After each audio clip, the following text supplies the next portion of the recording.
As expected with the Resident Evil 2 remake finally being released, we are already starting to see rumors pop up about what Capcom plans to do next regarding the Resident Evil series. Now, we've known for a while that Resident Evil 8 has already been in early development since last year, but recently the Twitter account named EvilVR, who also leaked information about the Resident Evil 2 remake prior to its release, has been tweeting potential information about Capcom's decisions going forward with Resident Evil 8, as well as a Resident Evil 3 remake. And I say potential because yes, they have been correct about things in the past regarding the Resident Evil 2 remake, but they have also gotten some things incorrect, so this isn't from a 100% credible source, and all of this information is pure rumor based as of right now, so please take all of the following with a grain of salt. The Twitter account began tweeting on January 12th stating the following: "Interesting update. There's a debate whether the game should be Resident Evil 8 or as a spin-off title. Another update on this project is that they'll go with the third person after the praises Resident Evil 2 remake received since E3 2018. He continued on January 26th saying, "Also heard that Capcom will not launch Resident Evil 8 before launching Resident Evil 3 remake. No words if Resident Evil Code Veronica is even considered to be remade. Fans should also expect that Capcom has no interest in remaking or even retconning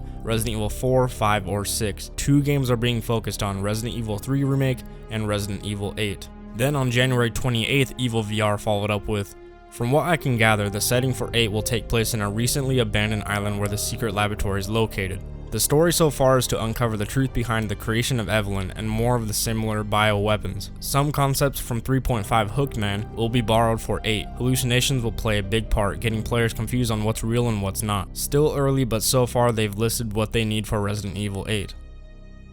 So that was all the information his sources have given him. He stated things will be quiet now for a while until E3 2019 gets closer. This was some very interesting information to say the least. Now, for Capcom to introduce first person in Resident Evil 7 and then to just throw it away that fast seems kinda weird. I understand the liking for third person in the Resident Evil 2 remake, but with Resident Evil 7 being a reboot gameplay wise, I don't see how third person could complement that style. And going off this information, it sounds like Capcom is possibly continuing where 7 left off, which tells us they're sticking with the same theme 7 used. I don't know, I just feel like first person really adds to the immersion and experience to the style of game Resident Evil 7 and 8 most likely will be. This is just my opinion, but I feel like they should use third person for the remakes and keep first person for the new titles.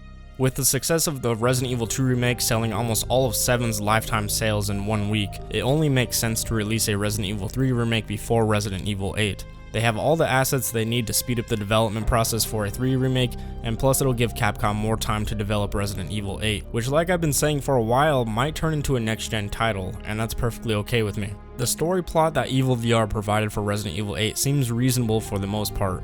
I was hoping for a whole new story, but I'd be happy with a continuation of 7 as well. An abandoned island in search for how Evelyn was created would be pretty cool. I wouldn't expect Capcom to pull ideas from Resident Evil 3.5 though with hallucinations. I'd love to see that, but it seems kinda far-fetched. If you don't know what Resident Evil 3.5 is, it was one of the earlier versions of what later became Resident Evil 4. It had a bunch of hallucinations and an enemy called Hooked Man, which was more or less like a ghost. I stated in my previous Resident Evil 8 video how I'd like to see some kind of psychological horror in the next title, so if this information is true, I guess that's the closest thing we will be getting to any sort of psychological threat in Resident Evil 8. I think hallucinations would work well in Resident Evil 8 if Capcom implemented them correctly. So this is pretty much the first major rumor to pop up about Resident Evil 8 and what Capcom plans to do next. I was really anticipating some sort of news to get out soon because we haven't really heard anything since 2017 after Resident Evil 7 released. So it'll be interesting to see how this rumor unfolds as we get more information throughout the year. It's definitely a great time to be a Resident Evil fan, and I'm really looking forward to what Capcom has up their sleeves for the upcoming years. The Resident Evil 2 remake is getting critically acclaimed, and I think it's only uphill from here for the Resident Evil franchise. But that's going to do it for this video. Thanks everyone for watching. If you liked the video, give it a thumbs up. If you didn't, a thumbs down, and make sure to subscribe for more Resident Evil 8 content just like this. And before you go, let me know down in the comment section below what your thoughts are about these rumors. And other than that, I'll catch you guys in the next video.